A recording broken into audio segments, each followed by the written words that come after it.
Hi guys, and welcome back to my channel. This is Psychic Medium Ray. It's been quite some time since I've done a video, since I've come on here.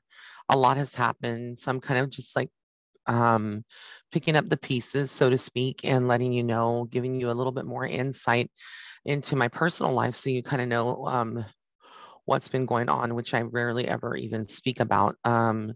So back on November 19th, I was coming back from Houston, Texas, and I was coming back to my hometown. And right around Rosenberg, it's a small, well, it's a pretty large city or a medium-sized city. It was inclement weather that day. We had a major cold front coming in. It was raining. I was going the speed limit, but a little slower, and my car just, I began to feel my wheels go side to side. And before I knew it, I hydroplaned, and I knew not to like try to force anything or even put any brakes, just let it do what it was going to do. In that split moment, it was like, you put your faith in God, and you hear that song, you hear that phrase, Jesus, take the wheel. Well, that's exactly what happened to me. My car lost control. All I know, it just spun around in circles. And I knew I was right next to a concrete barricade. But also there's like a ravine that goes down, that's a grassy area. Luckily, it went into that area and it didn't hit the concrete wall, hit the left side of my car. I had tilted towards the center console because I knew if the way that it was going, it was going to land on my side, or I had a feeling or premonition while everything was going on. And I blanked out for a minute, but luckily I had contusions on all the left side of my face, my jaw, all the left side of my body was hit. My airbags activated, and I was stranded there. There was one guy that came and stopped, and he says, "Are you okay?" And I said, "Yes." I'd already called 911, and they were able to locate where I was at and find me. They took me to the emergency room at Oak Bend Memorial in Richmond, I believe. And the staff was great, and they did CT scans and basically found out that I had pneumonia in my right lung. And again, I was going to be bruised on all my left side of my body because of the impact. But little did I know this was going to be like kind of like the prelude, or it was going to be the repercussion.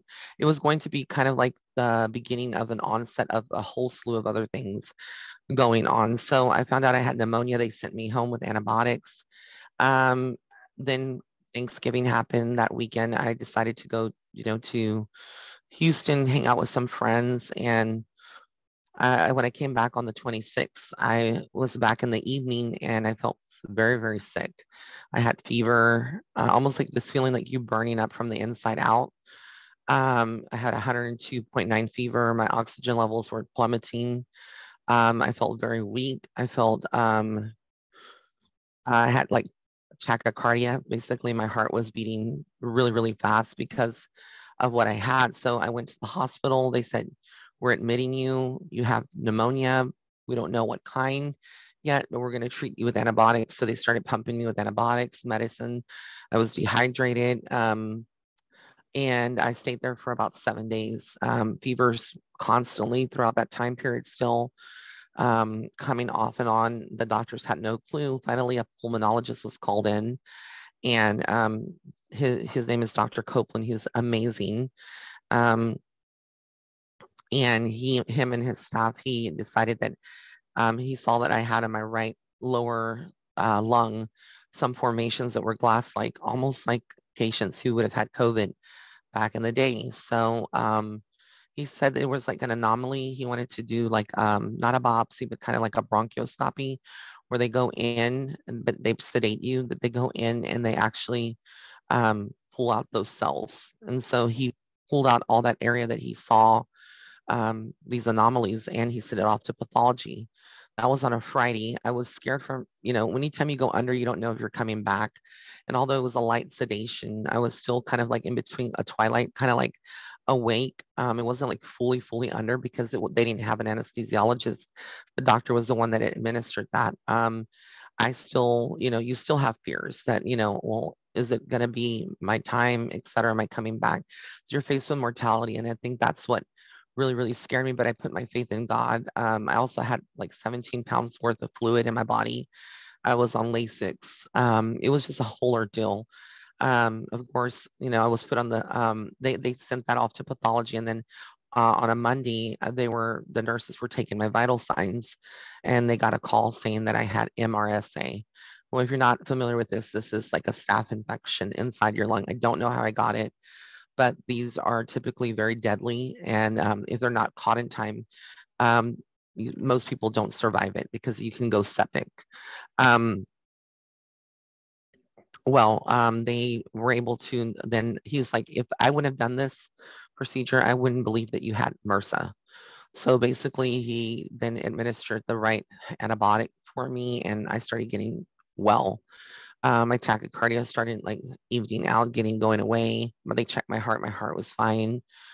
But it was a scary, scary ordeal. And it's almost like I feel like, there's a lot of things, the reasons why things happen. I probably needed to reset my life just like everybody does. We're always on the go, we're always doing for everybody, but we never really take care of ourselves. And I think this is a big lesson for myself to kind of take care of myself. They put me on prednisone, and then because I am a diabetic, even though I've always reversed that, I'm still considered a diabetic. Um, my blood sugars were through the roof. So I had to be put on insulin. That was temporary, which is typically what they do in the hospitals too. It's normal protocol, to kind of bring your blood sugars down because prednisone just spikes everything. Also causes inflammation among other antibiotics that I was taking. Um, so it's very hard. I took this time, being in the hospital, I don't have a lot of family, and I don't have a lot of people other than you guys, my rays of light. And I was trying to keep everybody updated unless you are subscribed to my website, which is www.raymondguzman.net. You wouldn't have gotten an update, or you wouldn't have known, here on my YouTube channel. Also, if you follow me on Instagram, I did post on Instagram some videos and then some updates. But basically, I've been on a hiatus from doing anything, even by readings, because of this. But I'm getting stronger and I'm getting better. Um, a lot of people are wondering, why can't you do video readings? Well, because I don't have the lung capacity. I had to retrain my right lung to, again, get stronger and to breathe again. So even doing this video, you might notice I'm kind of short of breath, or my breathing doesn't seem abnormal, but it's not 100%. I used to be able to work out at Planet Fitness and do 30 minutes, but eventually I'm getting there. I'm doing breathing exercises, retraining myself to get the lung capacity that I need. So all my video readings that people have bought, I'm going to be doing those and scheduling those in January, starting January. I am already starting to do email readings again. So I'll be working on those from the people that, from months ago that have purchased up until now. So your patience is greatly appreciated. It's going to be a process, but I will get it to you, as well as shipping items, things, that people have bought. I'm getting into that process today, of, shipping that out. I'm also coming back with content slowly, but I'm going to be coming back, and also going to be back to my Patreon as well.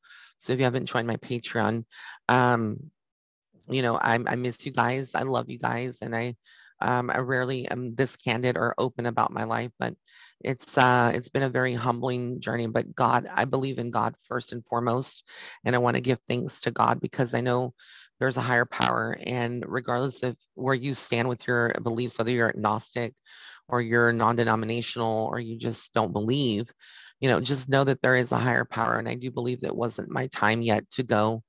And it's been a lot of other things that have been very heavy on myself lately, and I'm just trying not to cry because it's emotional. I recently lost my mentor and friend, Michelle White. She passed away, um, and that was hard too. Losing someone that you love, even though you know that we don't, we don't die. We continue to live on, but life is so short, and I know she's in a better place. Um, but yeah, I'm just trying to be strong. It's hard, at the end of the day, people might judge me for crying, for being sentimental, but I'm only human. Um, and we typically, as a lot of people don't understand, as mediums, um, we give so much of our essence. Every time we do a reading, we connect with a loved one, a piece of us goes. And so a lot of physical mediums don't live a long time. And a lot of physical mediums like myself, we typically get illness and sickness because, again, we are so close to death and processing death all the time. So, a lot of the good people have been leaving. This is still a time where a lot of people are leaving, and Michelle was an angel. She may not have been perfect. No one is perfect, and not even myself, but she did a lot of good in this life, and she did an amazing job. She was on that show, America's Top Psychic, and she won the show as well. So my heart and condolences go out to the family and to my colleagues, who know Michelle. If you can take a moment just to say a prayer, light a candle for her. And I rarely get sentimental about people that, anyone that passes, because I know that, it's a time of celebration in many ways because we live on, our souls set free, and it's a better place, but it's still hard to process. I've just been going through so much emotionally. But I'm happy that she's in a better place, that she's not suffering. Um, and as far as like I am concerned, like I'm going to be coming back with content as far as like your new year yearly horoscopes, forecast, and other things, celebrity videos. Again, I always hate to ask because, again, I don't want anyone to feel obligated, but, with this medical hospitalization, it's a very, very expensive thing. Although there are programs for financial assistance, there's other things that I lost out, which is like um, 2 weeks worth of pay, etc. So if you find it in your heart and you want to donate, I'm going to drop links below. My Venmo is at Psychic Medium Ray. My Cash App is $ Psychic Medium Ray. And then my PayPal, I'm going to put those options listed below if you'd like to donate. And then also a lot of you have asked about my if you can't and you want to just give me a Christmas gift, if you want to, you don't have to feel obligated. It's not about that, but a lot of my Rays of Light have asked me, how can we send you a Christmas gift? I have an Amazon and a Nordstrom's wish list, so I'm going to put that down below as well. Also, all of my readings are 50% off, including the video readings, not the emergency readings, but video readings. So if you'd like to purchase one or gift one, this is the time, to purchase like the 12-month yearly outlook to see what's coming up in the year ahead. But overall, I felt obligated, or I'm not obligated. I felt the need to share this with you guys so that you know that I'm on the mend and that I'm okay. Emotionally, there's just a lot of processing to do. Spiritually, though, I feel very strong. And I feel very grateful for all my blessings, despite the things that have happened to me. Not having a car now, having to figure that out, which eventually I know I'll get one. But again, just being so grateful and thankful to you guys for being here and just loving me and being patient with me. And I've sent all my love to you guys and wish you a Merry Christmas and a Happy New Year. And again, you're going to see me before the New Year. I also will be doing my predictions and picking that up. Um, so again, I know that I have kind of like been behind on everything, but there's just been so much in my personal life that's been going on. So I just wanted to take a few moments to come on here and express that to you guys and tell you I love you so, so much. All right, until next time. Bye.